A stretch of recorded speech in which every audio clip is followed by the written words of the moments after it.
சென்னை வந்து இறங்கிய தனி சொகுசு விமானம்.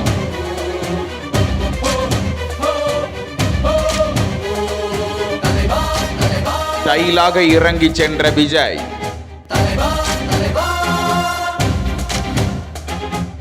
எந்த பரபரப்பும் இன்றி அமைதியாக சென்ற கார். எதிரிகள் எதிரிகள் தம் தம் அலறிட அலறிட தம் தம் அனலென புறப்படு தம் தம்.